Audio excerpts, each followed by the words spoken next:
You've probably heard meteorologists talk about computer models. They show us where storms might develop. But a powerful new system called Warn on Forecast, or WAFS, is taking that to the next level. And I think most people are familiar with weather models, right? But those tend to tell us what regions will see severe storms. But the Warn on Forecast system goes a layer beyond that to give us some of the details. So, which counties are under the threat over the next few hours? Which cities are under the threat? And how severe might those storms be? Patrick Burke is one of the researchers that has been on the project since its beginning in 2017 at the National Severe Storms Lab. Its impact is now just starting to be felt.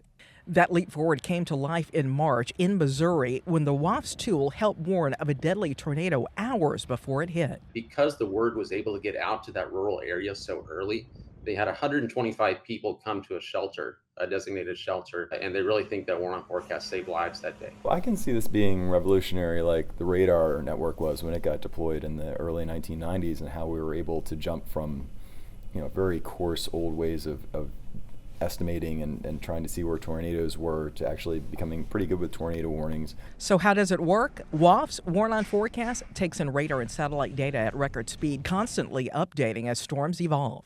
WAFS takes in radar and satellite data 4 times more rapidly than any other model, so that we get a really accurate picture of where the storms are now and then project them forward. And we'll do that every half hour, send out an entirely new forecast. So it's really built for the rapid pace of severe weather. And behind the scenes, artificial intelligence is sharpening the results.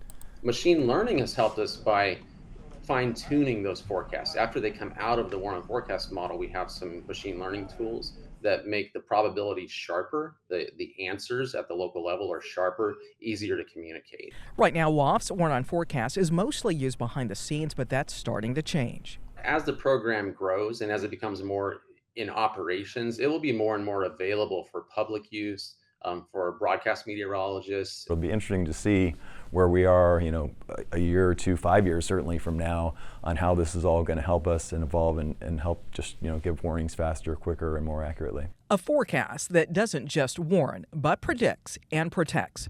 That's the future on the horizon.